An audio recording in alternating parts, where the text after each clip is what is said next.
I'm Christy Duffy for Smart Trend News. Owner of Segway Incorporated, James Heselden, has died after driving one of the company's vehicles off of a cliff. Hello and welcome to the Cultcast, the best 30-plus minute Apple conversation you're going to hear all week long. I'm your host, Erfan Elijah, and joining me today, his beard musk is a powerful pheromone. I can only be talking about Buster Shiny. Hey, man. Also with us, you might walk into your local pub on a Friday night, Saturday night. You might find him with an ale held high. Of course, if you go in there on a Monday, he might be there. Occasionally the Tuesday, the following Tuesday. Of course, Leander Caney is here with us. Leander. Hello, Erfan. Thank you. And finally, I can't tell if the jeans he's wearing were made for men or women.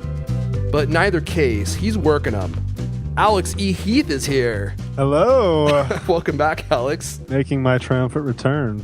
Are they men's jeans or women's jeans? They're neutral. They make just neutral gender jeans? Pretty much. I didn't know that. We learned something new here today, folks, and we're probably going to learn a lot more new stuff. We're going to be talking about this week's best Apple stories. We are going to be discussing the future of Apple TV. Now, before Buster sighs and's like, we just talked about this, there's actually been a few more rumors that have come out. So we're going to touch lightly upon this topic. And I might give you some hashtag scoops. We'll see. We'll see how it goes. Your scoop from a couple weeks ago is actually turning out to be true. It's crazy. Did you guys doubt me? I told you it was a major scoop. Major inside sources. And I brought that scoop to our listeners, so I hope they appreciate that.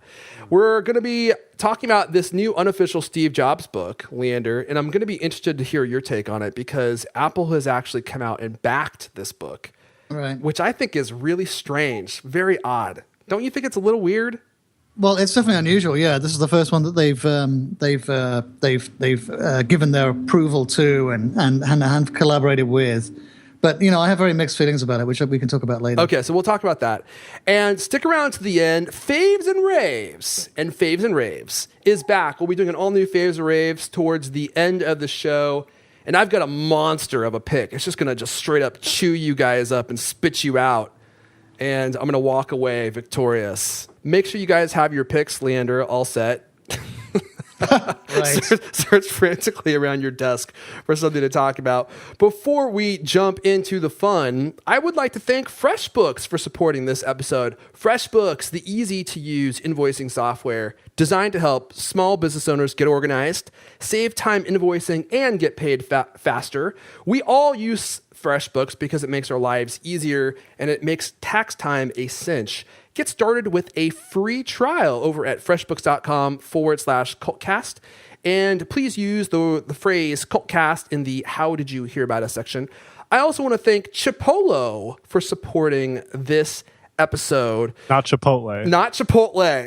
Chipotle. No. CHIPOLO.net. Have you ever spent time during your week looking for something that you own, but that you've misplaced, like your keys, your wallets, maybe a child, Leander? Yeah, children for sure. So Chipotle makes Bluetooth tracking sensors that you can put on your key ring, you can attach to your MacBook, you can put in your wallet. And with the Chipotle app, you can actually locate anything that you've misplaced. So if you've lost your keys, with the Chipotle app, you can actually just activate the Chipotle sensor, and it has a built-in speaker, and it will make a insanely loud noise so you can find your item that you've misplaced. Or you can use the app to actually have it direct you towards where the item is placed. Chipotle can walk you straight over to your device or your wallet or whatever you want to attach it to so you can find it. Check them out, chipotle.net, CHIPOLO.net. If you're tired of losing stuff and wasting time looking for your keys in your wallet or your MacBook or whatever it is that you have in your life that you're losing, I want to thank Chipotle for supporting this episode. Alex. Alex, is your mic unmuted? It is now, yes. Okay, good. Thank you. So, duders, I thought maybe we could start with some Apple TV news. Buster, Apple TV rumors. Uh-huh. All right, here we Yep. go. So this is kind of a weird one, although Alex, you mentioned this earlier. It does kind of seem like my Scoop-tacular episode a couple episodes ago. My Scoop-tacular predictions are starting to potentially come true. So BuzzFeed News reported, by the way, BuzzFeed News reporting Apple News. Is this a first for them? Well, they got John Pikowski from Recode, who always has a lot of great scoops. So did he leave Recode and go work for them? Yep. Yeah. Okay, so that explains why all of a sudden they're talking about Apple stuff. I was kind of surprised to see the byline. According to John and BuzzFeed News, Apple intends to show off an all-new Apple TV, totally revamped, hardware-wise, looks-wise, at WWDC in June.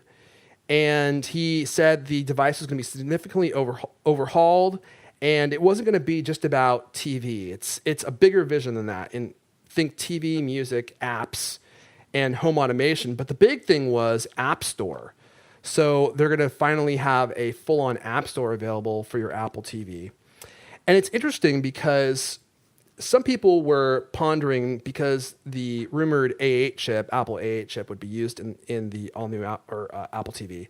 And that chip is about as powerful as a PS3. If we actually might see Apple build in some type of gaming console experience into the Apple TV.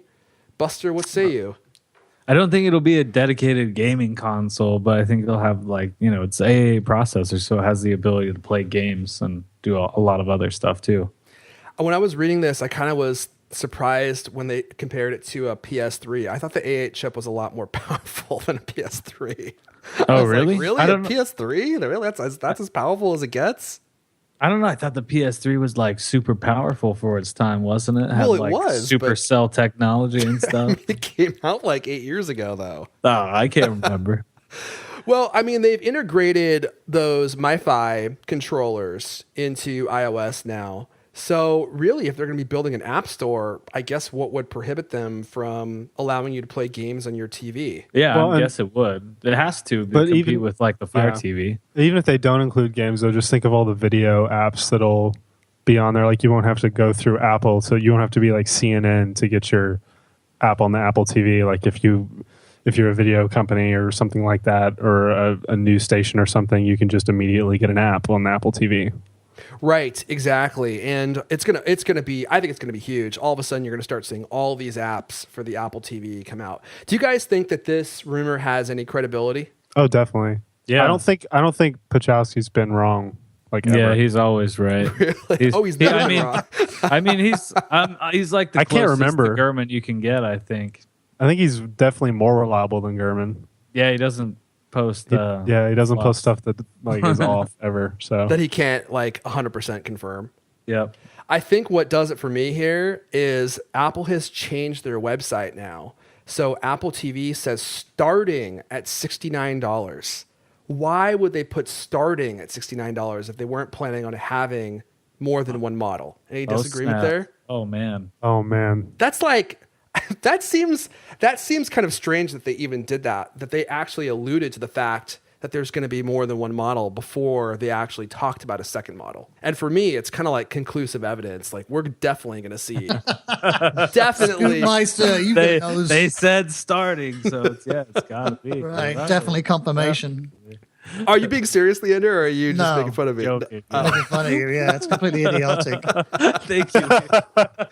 Well, what else could it possibly mean? Starting at $69? Why would they say that if there wasn't going to be one that wasn't $69? Well, that might be true, but it gives absolutely no insight whatsoever into what they're planning to do. So. Oh, okay. Well, I'm not saying we know what they're going to do. I'm just saying it seems like they're going to have two different models. One's going to be the $69 model, and then the other one is going to be probably priced, I don't know, closer to $200 or something.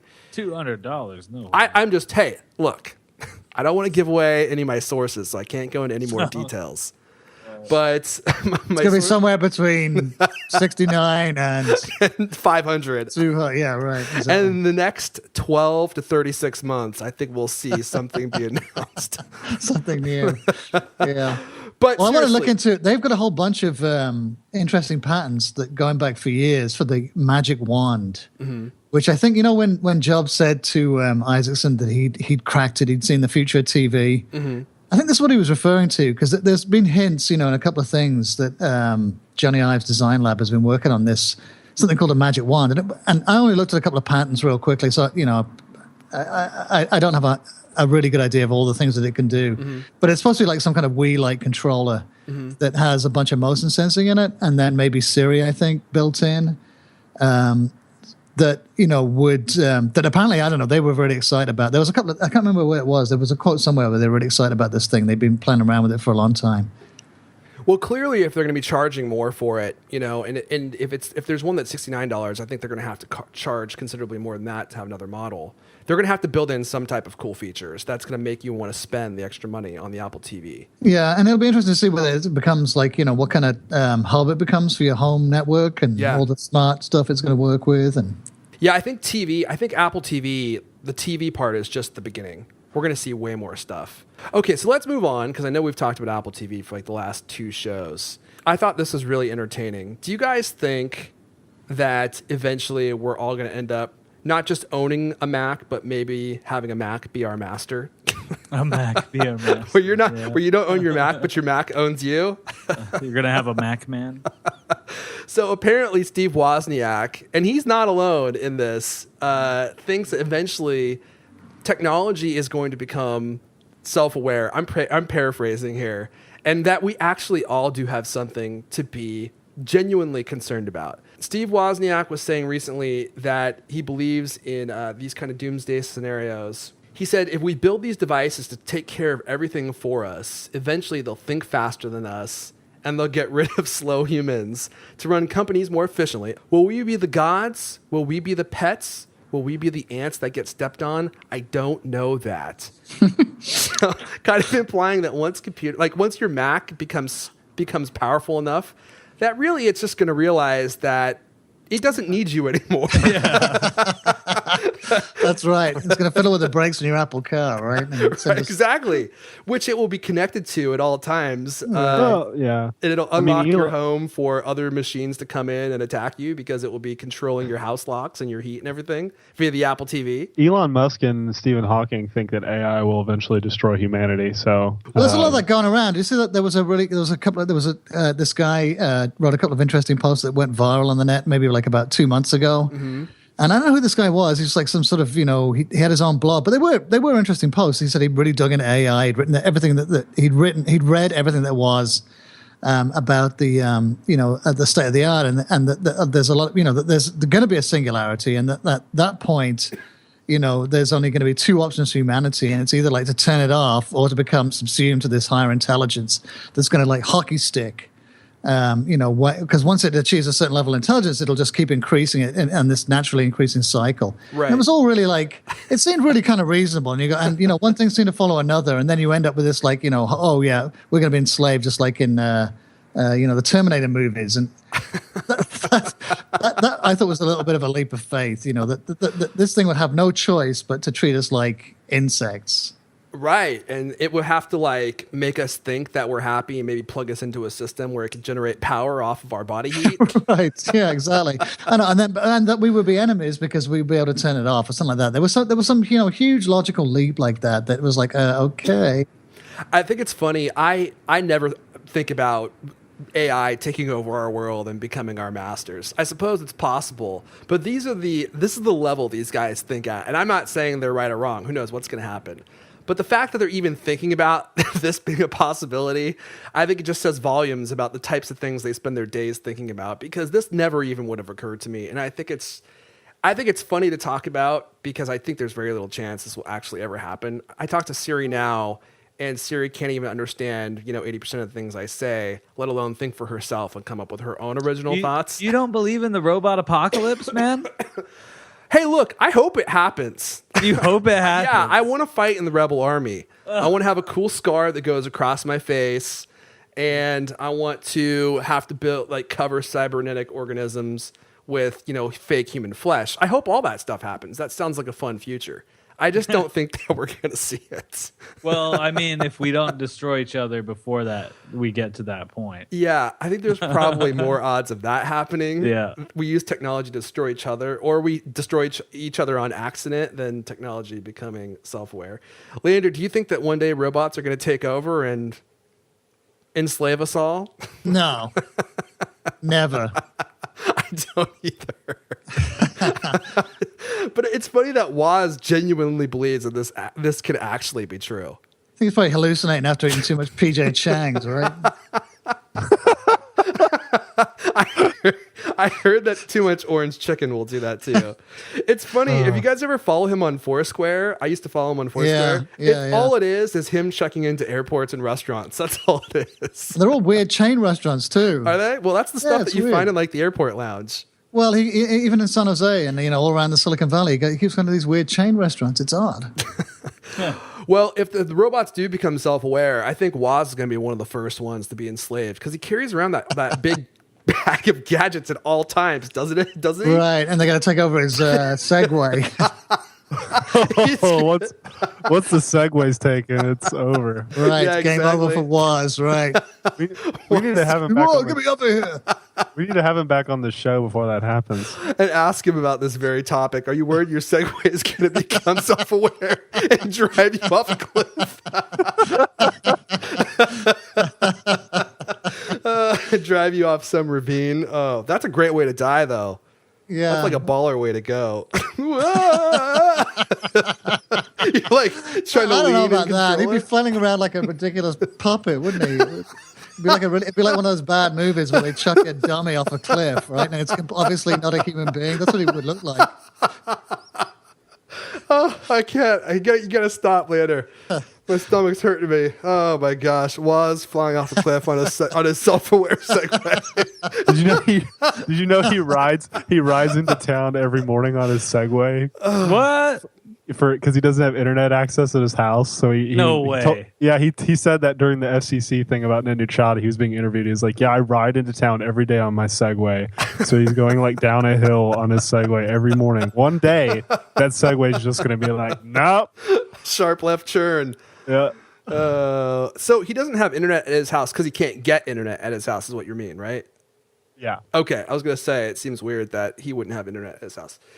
Okay, let's talk about this new Steve Jobs bio. It's called Becoming Steve Jobs. It's written by Brent Schlender and Rick Tetzelli. And it's getting a lot of press recently because it has a lot of Steve Jobs anecdotes inside. But also, Apple came out and officially backed this biography. In fact, Eddie Q on Twitter said, "Best portrayal is about to be released. Becoming Steve Jobs book. Well done and the first to get it right." I'm sure that he means second best. I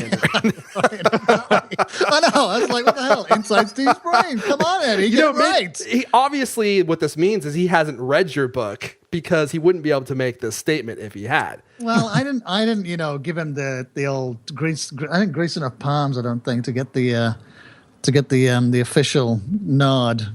Well, I don't think anyone has enough grease to make those palms greasy, which is why it's so strange that they're officially backing this book.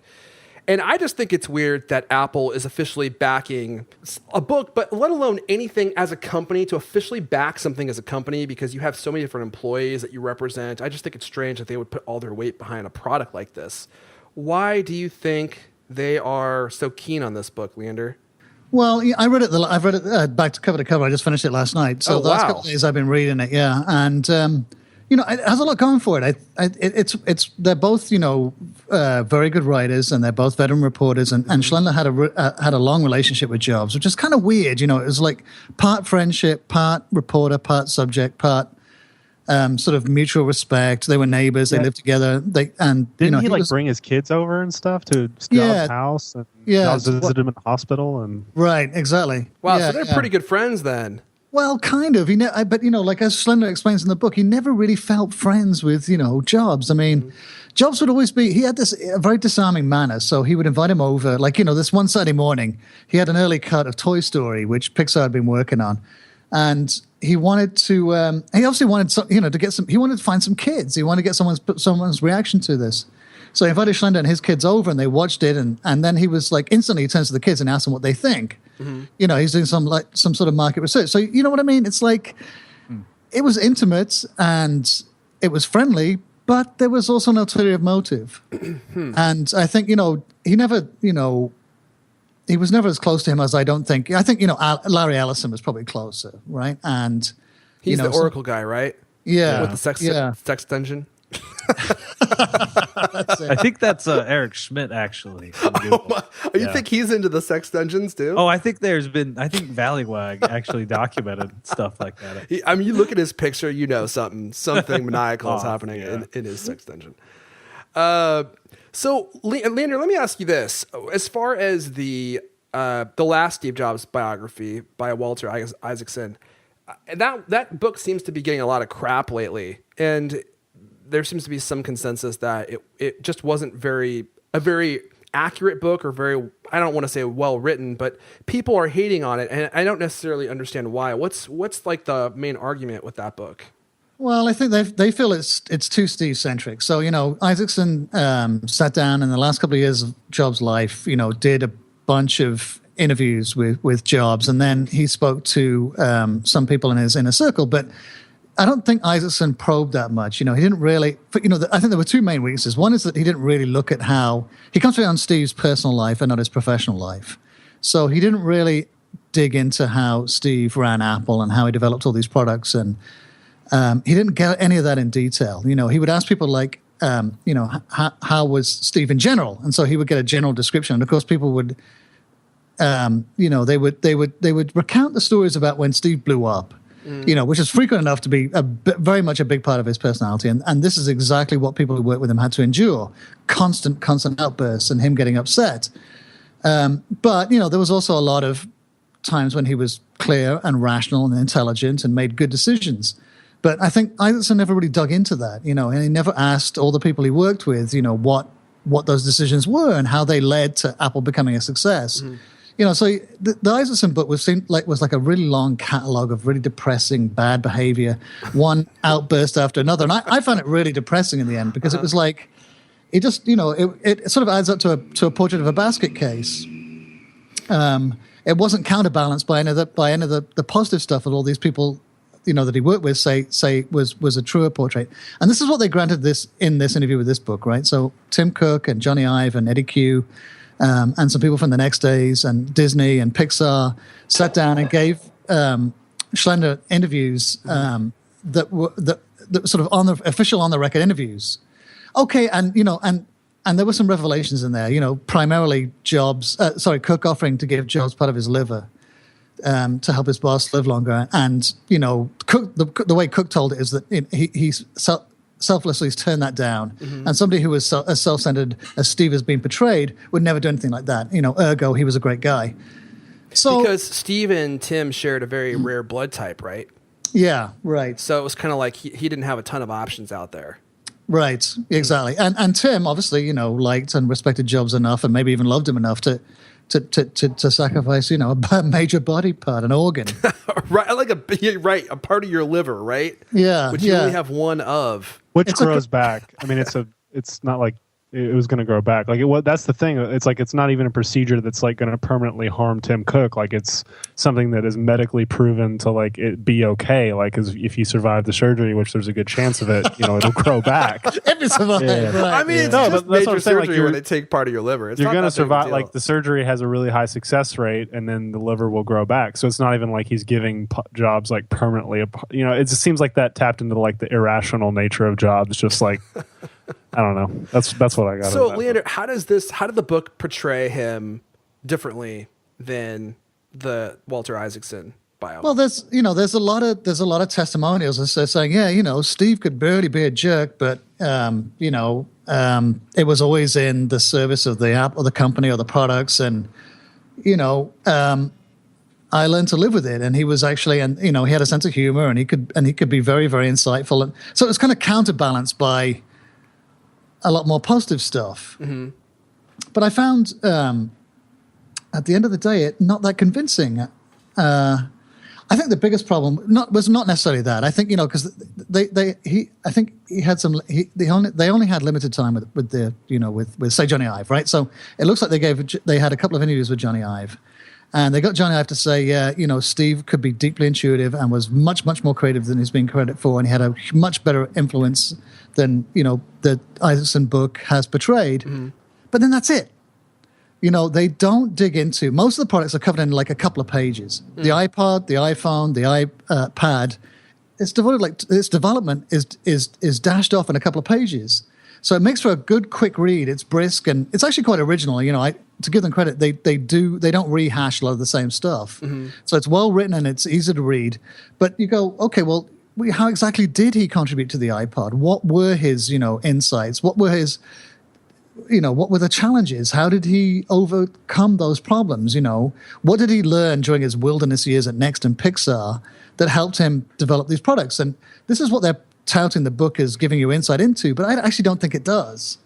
Wasn't one of the things the book kind of alluded to was that when he was first at Apple, starting Apple, before he was released, he was kind of a different person than when he came back. And when he came back, he was much more polished and a better manager. Yeah, but this is the premise of the book, and this is also the received wisdom, right? This is not new. This is what people have said for years. Mm-hmm. What they're saying is new in this is that, his colleagues for the first time have come out and helped document this. But I don't, it's not true. The book doesn't document it. It just says it. It just leaves it at that. You're like, yeah. Steve Jobs was different. Chapter 2, right? And they have, and they all go on and say that he was different, but they do not document in any detailed way how he was different. So that's kind of where you would have liked to see more fleshed out. Yeah, I think it's almost almost the same as the Isaacson book, just a bit more nicer. And it definitely tries to it's just nicer, and there's more quotes about what a nice guy was instead of just how horrible he was. So it kind of checks off the edges where he could be a jerk, but he also had this kind side, and maybe tries to show him as a more balanced person. Right, and it said that he was better able to. He was calmer. He wasn't quite so impetuous. He was able to delegate to his lieutenants, and I think all these were true. But I don't. It doesn't show you exactly how he delegated I don't think it shows in any great detail how he delegated to the lieutenants. It says that he does that. It talks about the team that he put together, and it had some I thought the best quotes were from Bill Gates, and Bill Gates talked a little bit about the team and how they all earn their pay. But then, when it comes to developing a product, there actually wasn't that much insight into it. The one exception, there's a couple of exceptions to that. Eddie Q was one. I think when he talked about Eddie, talked a little bit about how he developed iTunes as a music store, and one of the big problems was how they charge they don't want to charge $1 for every transaction, so they lumped them together. An idea he got from the cell phone companies, and how they charge, for phone calls, right? They lump it together at the end of the month, and they charge you, for a whole month's worth of service. Mm-hmm. So, that was one of the few original stories that I hadn't read before, and that gave a little bit of insight and how Steve reacted to that. But there was only one line about, Steve was delighted with that. Chapter 3. Right. And you go, okay, great. It didn't really delve into his delegation of that task to Eddie and how Eddie came up with how Eddie presented it to him and how exactly he took it. I just found it a little bit, it didn't really get into the nitty-gritty details. Yeah. Why do you think that maybe Apple participated in this? Because what I didn't say at the beginning of the conversation is Apple didn't just endorse this book. They gave access to the writers to talk to different people and were involved in the actual writing of the book. Why do you think they're doing this now? Is it just to portray Steve Jobs differently than he has been? Yeah, they said it was about time that they reset the balance. They felt that there had been a rash of books, right? One of them being Yukari Kane's Haunted Empire. I think that was the one that really upset them. That was one of the few books they came out and said that they didn't like. And, I guess they felt they wanted to redress the balance, and they wanted something out there that was a little more, that didn't dwell so much on Jobs' negative characteristics, which had been, documented exhaustively. And maybe, I don't know, maybe there's a little, because of the movies, the Jobs movie that's being shot right now. Or maybe it was the powerful Jobs movie that came out with Ashton Kutcher powerful performance of Steve Jobs acting like a jerk and getting mad and throwing things. I mean, Yeah, well, I know they've been complaining about the portrayal and the portrayal of Apple in general in the press, and it had been and still is dominated by portrayals of Jobs, and they are mostly negative. He's such a larger than life character. Yeah. I mean, who throws a device into a fish tank and when the bubbles come out, say make it smaller, right? Who does that? Yeah, right. No one. Steve No one Jobs. anymore. That's Steve who. Jobs. Yeah. Exactly. Who had the cojones to throw devices into fish tanks? But the interesting question is the other stuff. Like is how he at the times when he was much more rational, and that makes for a great story. Those are the ones. See, that's the trouble, is that those are the stories that tend to get told. The ones where Steve loses his beans, Right. Yeah. right, and Loses they don't his say beans, exactly. I had a nice meeting with Steve. He gave me some tea, and He was very lovely. Right. We just, we spread some prototypes out on the table, and we discussed them calmly and rationally. And he had this great idea, that maybe we should do it in a lighter shade of blue. But in a way, that's the interesting stuff, though. I think, I mean, I've got an interview I'm working on right now, and it based on someone who worked very closely with Steve that does include a lot of that stuff. And the challenge, it's been really horrible to write because the challenge is it's so exhaustive. For one, there's a ton of detail about how he works with Steve and the other members of the team on a bunch of different products. And at some point I thought, does anyone really, care about this? Like, did he yell at you? Did he throw anything at anyone?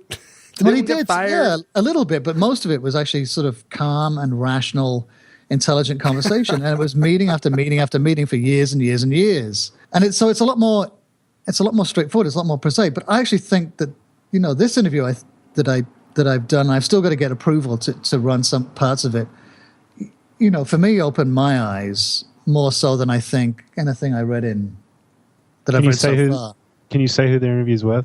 No, because I can't, unfortunately. Was it Tim Cook? No. Was it you? No. But Tim Cook.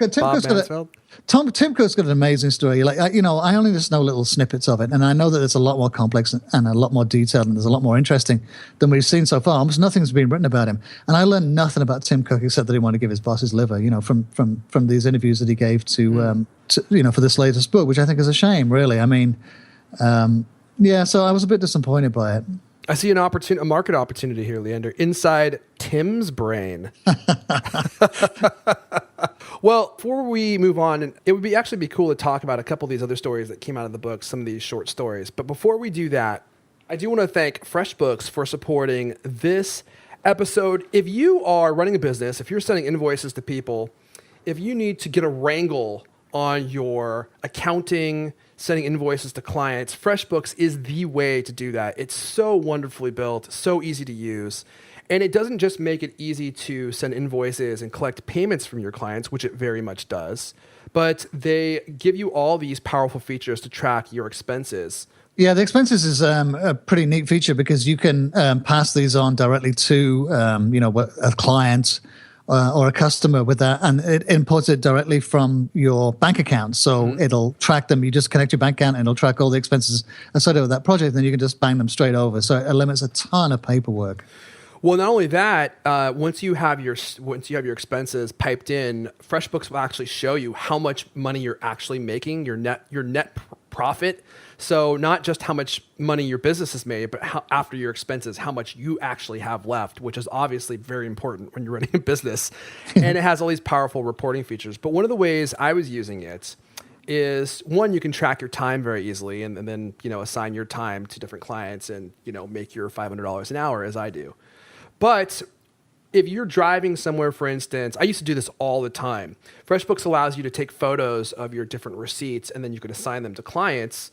So whenever I would have to park downtown, because downtown parking in Seattle, for anyone that lives here, will tell you it's an absolute nightmare. Leander, it's probably just as bad as San Francisco. It's truly terrible. Yeah. And it's very, very expensive. So I would take a picture of my receipt, and that way I could assign it to my client. So when they would open up the invoice, they would have, here's the expense that you're being billed, and here's billed, and then here's an actual photograph of the receipt, so you know that Airfine's not just trying to rip you off. Exactly, $250 for a parking. $250 for parking, Yeah. which actually in a way was bad for me because that's what I used to do is I would just make up numbers and assign them to people.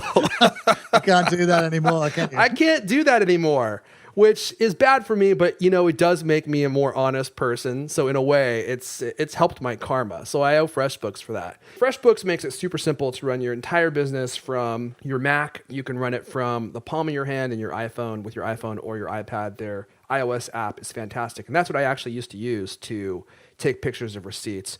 Try it out yourself. Head on over to freshbooks.com/cultcast.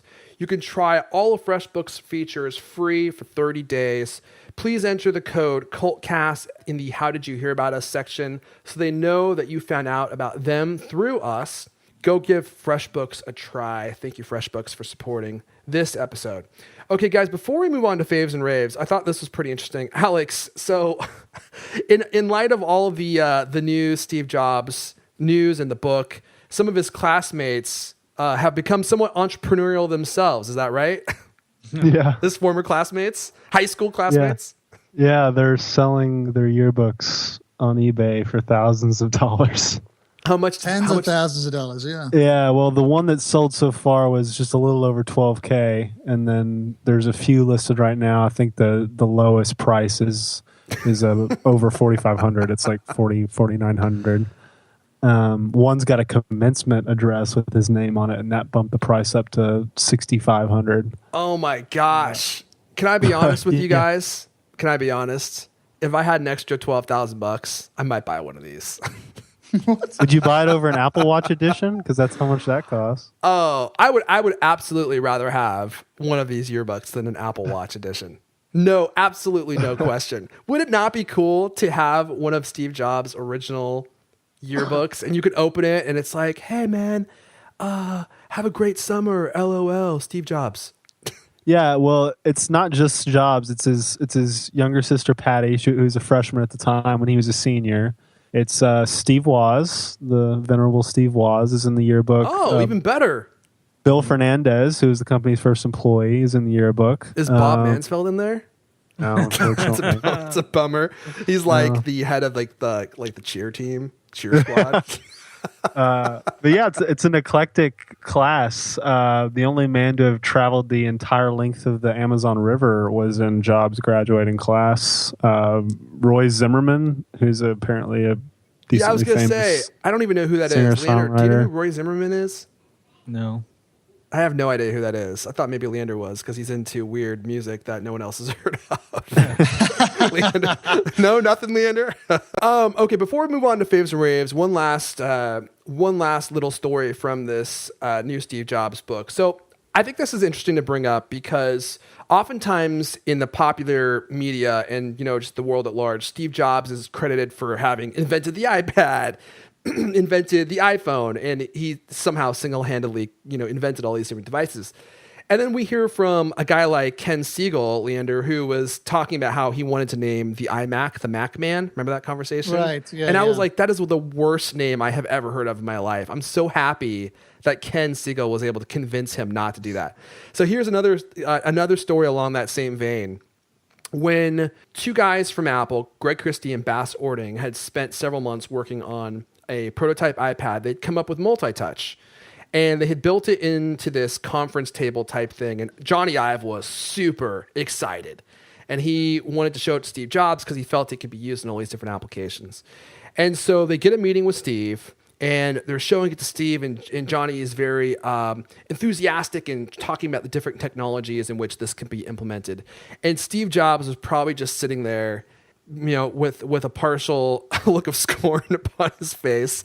And he was being very dismissive of this new technology, and paraphrasing Johnny Ives, he just didn't see the potential in it, and he was very, very dismissive. Leander, I thought this was interesting because I feel like we've heard these stories before where Steve Jobs kind of discounts something that ended up being very, very critical to Apple's success in the future, and at the time, he just didn't see it. It kind of goes to show that Steve Jobs' team, like the team he has in place, is really what's most important at Apple now as far as creating new products, because they kind of prevented him from maybe not doing something that Apple should have done that ended up being really successful. Would you agree? Oh, there's tons of examples. Yeah, I mean, even going back to the original Macintosh, there was there was a couple of examples of that. One of them being that they built in support for more memory, which they knew was going to be a huge problem, and in fact saved it. When they were able to come out with an updated model 6 months after it launched. But there was also like one of the early disk drives. He was forbidden from using a certain drive, and expressly went against Jobs' orders and used it anyway. Yeah, there's tons of examples of that. In fact, the whole, a big middle section of the book is about how Pixar kind of thrived by keeping him at arm's length. By expressly forbidding him from giving Right. ideas. Yeah, because they were worried, they basically ignored whatever he told them to do, which is kind of incredible. It's kind of glossed over, it's not made. I think there was some really interesting stuff. The interesting stuff in this book, I don't think is explored in the depth that it should have been, which is, and exactly that, about he's deified and he's celebrated for all his successes. But I think there was many examples of occasions when it was his team that saved the day. That and that's, I rescued think, him from himself. Yeah, and that's what a little bit of a shame, with all these sort of this sort of Steve-centric view of Apple is that all the great stuff and all the other great people that have been contributed really haven't been recognized. Yeah, exactly. And hopefully in the future, some of these people that we probably have never heard of who have contributed so much to all the different products that we know and love these days will get some more attention, because it has been very Steve-centric and Johnny Ive-centric up until this point. Okay, well, with that said, why don't we go ahead and move on to faves and raves, and Alex, you take it this time. Faves. Oh, you went low. I thought you were going to go high on that one. Yeah, I'm always keeping you on your toes. That you are, you trickster. This is the segment where we talk about our favorite tech and apps. Well, we pitch our favorite tech and apps, and then we vote on which is best. I have got a really cool one this week. And do you?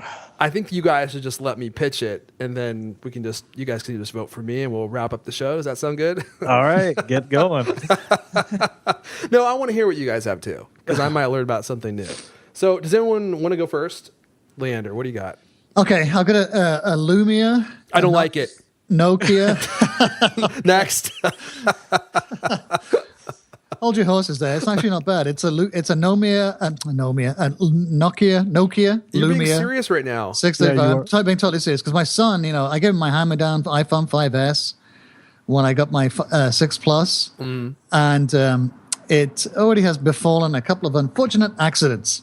You dropped it a couple times? Oh my goodness! It's been completely destroyed, and this is like a $600-700 piece of hardware, unsubsidized, $1,000 piece worth of hardware. By the time you account for all the expenses, so I wanted to give him a cheap phone, and I saw that these Nokias they're like $50 for an for a carrier specific one. For they're about $70 for an unlocked one, but for an AT&T one, it's about $50. That's pretty cheap. Which can't be beat, and the thing's actually really pretty good. Huh.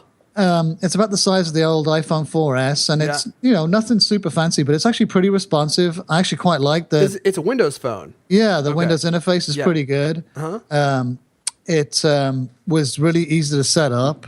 There's a few Windows-like annoyances, like every time you open something up, it asks if you want to do this, that, or the other. So there's a lot of notifications to get through. But once you get through them, it works pretty well. And he's not running into any problems actually making calls or texting people. Well, okay. Because I hear a lot of Windows phone owners complain about those two things. Okay, all right. So here we get to the important part, which is he actually refused to take it. So it's sitting here waiting for the thing, because his phone is really flaky, but it's just hanging on in there. he can still use it for texting when he's near Wi-Fi. So you bought this beautiful Windows phone for him and slid it across the table, and he kind of like looked at you in disgust and slid it back. Slid it right back. So I set it up, and I've been playing with it because I was kind of curious to see what it was like, and I was actually quite impressed with how it worked. So we'll see. Maybe I should save it for the day he actually accepts it and starts to use it. So what is he using now? He's obviously not using the Windows phone. No, he's using the iPhone 5S. It's pretty much like the screen's cracked. There's huge pieces of glass missing. The cell phone signal keeps dropping in and out. So it's completely unreliable. That's why I would. What's that? Well, that's why I want to get him to get a new phone because I want to be able to, every time I try to phone him, I get a busy, an out of service signal. Oh yeah, okay. But he's pulling a Charlton Heston, from my cold dead hands. Right. Good reference, solid reference, Leander. +1 for Leander. What's the model number or what's the model on that? 635 Nokia Lumia 635. I heard you saying it like Bomb Dog over there. You're calling it Nokia. Yeah. Well, I wasn't really sure how to say it. I like that you automatically went for that though. That's cool. Okay. Alex, Buster, what do you guys got? Go ahead, Buster. Oh, okay. Snap.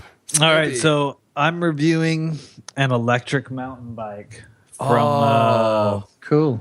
iZip. It's like the E3 Peak iZip mountain bike. Yeah, so iZip is made by Curry Tech, which made the turbo electric bike that I reviewed like a year or two ago.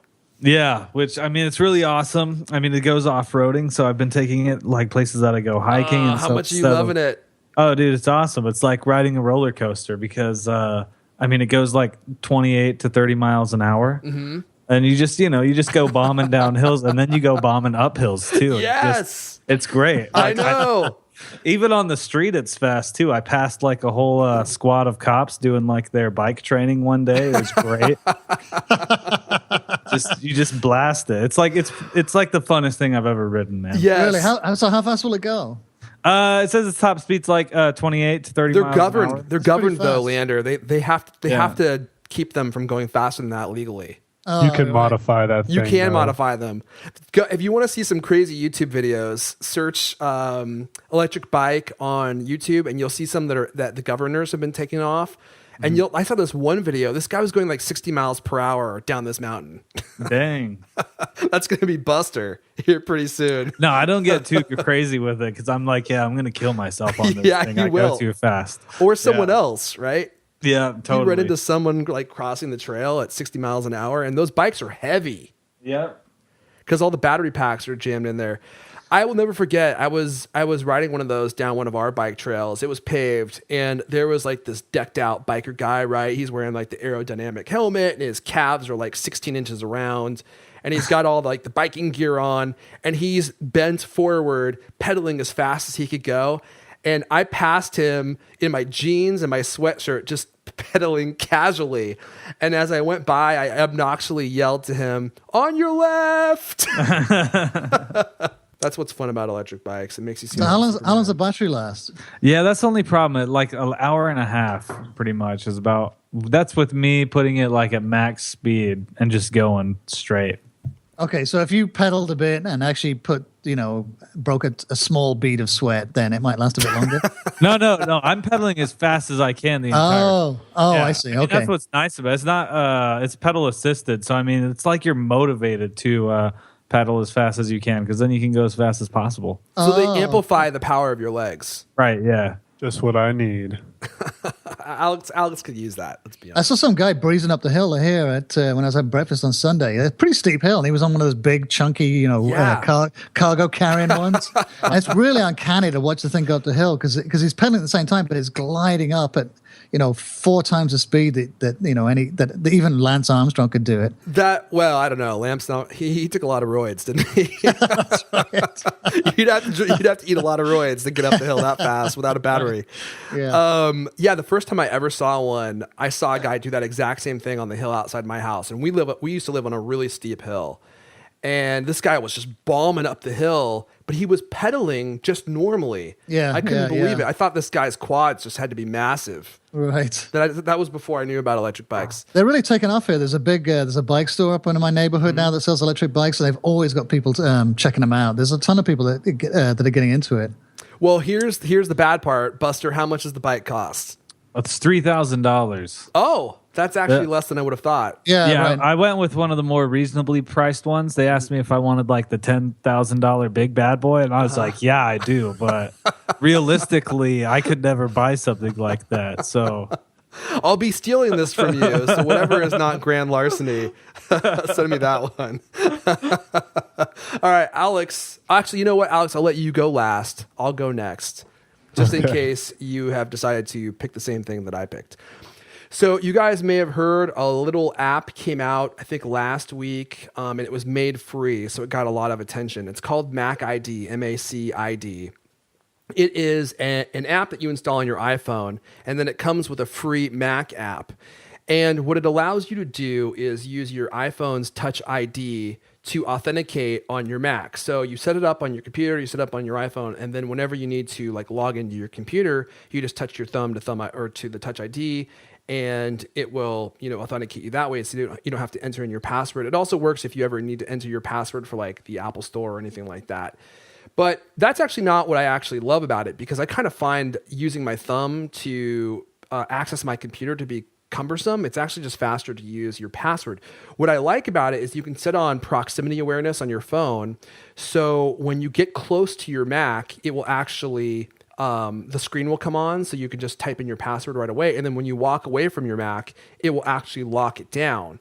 So it's really useful if you want to keep your Mac secure. But even more so than that, it allows you to set up a multi-touch password on your trackpad. So whenever I get close to my computer, it turns on, and I can just tap my trackpad in a certain sequence that I've set up. And instead of entering my password, I can log into my Mac that way. And that is hugely That's pretty cool. time-saving. So I walk up to my Mac, it turns on before I even get there. I just tap my trackpad a few times, boom, my Mac is unlocked. Mega pick. although Buster's is pretty cool too. I gotta say, I have to admit it. The app is now $4, but you just buy it on iOS. The Mac version is free, but you do need both for this to work. It was free for 2 days, so maybe some of you already nabbed it. I think it's well worth $4 if you want to be able to get into your Mac without being hassled to enter your password. That's my pick, Mac ID. Alex. Well, tax time is upon us, and Alex is about to pitch TurboTax. No, I have gotten this thing called the Doxy scanner, which is a wireless scanner that's like supposed to make you go paper free. So it has.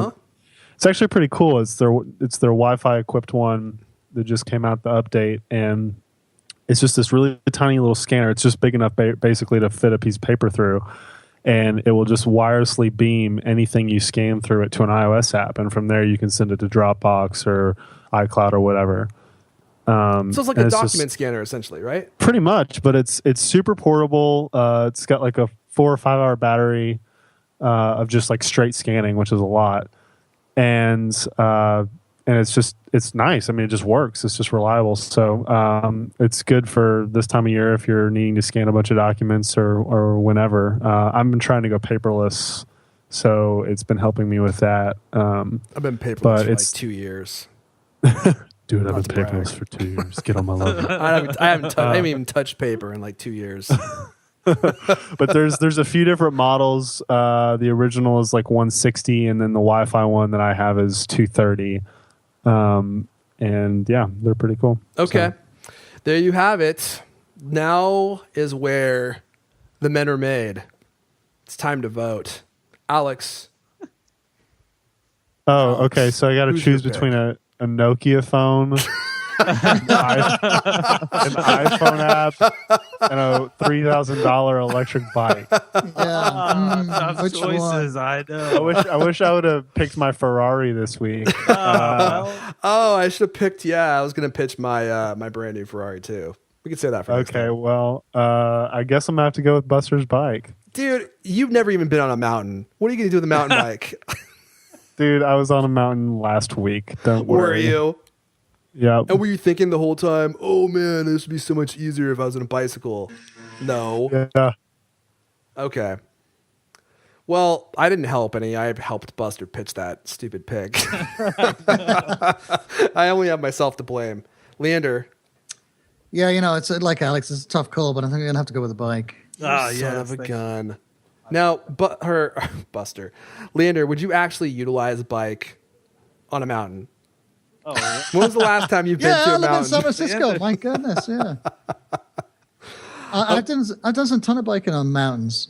Actually, I probably wouldn't use it on the mountain because I actually quite like riding up a hill. Oh, yeah.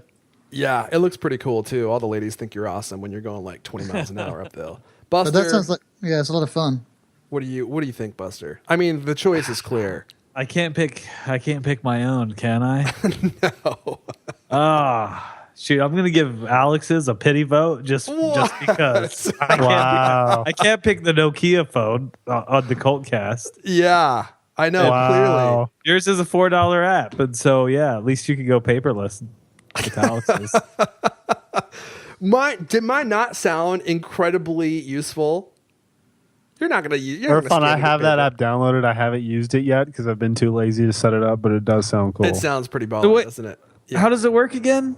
So what's Let me just go Doesn't through that. remember. You didn't listen. It's just like knock, isn't it? Where you can like knock on your iPhone, or there's another one where you can like touch ID on your iPhone, or another one where it's like proximity based. I feel like there's like 4 of these type of apps. There might be other ones, but the main feature of this app is not what I like about it. It's I don't ever want to touch my finger to the Touch ID to unlock my Mac. What I like is when I walk up to my Mac, it churns it wakes it, and then I can tap the trackpad a few times and it lets me into my Mac right away. Sounds pretty baller, doesn't it? It does. Well, I used the other one, Knock, for a while, but it stopped working. It just wouldn't work. Yeah, and it drove me batty, so I got rid of it. Yeah, I've actually had some problems with this one too, but I wasn't going to talk about those. It has been working very reliably. I have had a few problems here and there with it not connecting the trackpad. That Doxy scanner actually doesn't work. We all come clean. There we go. Leander's like, oh, actually, this Nokia is a total piece of crap. I was just saying it to get your vote. Okay, well, you know what? I'm going to pick the Nokia. The Nokia. Oh my god! Yeah, because you know what? I think Nokia is just the coolest phone out there. You're so full of crap. And I've always wanted to have one that has like cool colors on the shell. So congratulations, Leander. You get a vote. All right, cool. And Buster wins, but just barely. With his crappy motorized electric bike. You didn't get any votes, man. Yeah, you guys suck. You clearly weren't listening. I know Buster wasn't. He didn't even know what I was talking about. Yeah, that's the problem. Is everyone tuned out because I talked about it for too long. Alrighty, well, if you guys want to see our picks, we always include them in the show notes. We put them on our Facebook page, facebook.com/thecultcast. Head on over to the Facebook page. Let us know who you think rightfully won. I think the choice is clear. Here we have some bias going on among the panel, but I know our listeners are going to be able to see this clearly. Oh, and before we go, if you're tired of losing your keys, tired of losing your wallet, your backpack, your purse, go check out chipolo.net. CHIPOLO.net. Never lose your stuff again. Well, that's all the Cultcast we have for you guys this week. But you know what? If you want to come tell us what apps and gadgets you like these days, come say hi to us on Twitter. Buster's BST3R. Alex is Alex E. Heath. Leander is L. Caney. I'm at Airfon. And of course, for all the best news, reviews, and how to use the world of Apple, make sure you're following Cult of Mac. This has been the Cultcast, the best 30-plus minute Apple conversation you're going to hear all week long. New episodes of the Cultcast come out every Thursday night. I want to thank everyone for listening, and then we'll see you guys next time. I can't believe not a single one of you guys chose my pick. Alex, when I was describing it, you were like, whoa, that sounds cool. You literally said that while I was describing it. Yeah. It's a mouse. What's wrong with you? It's an electric bike.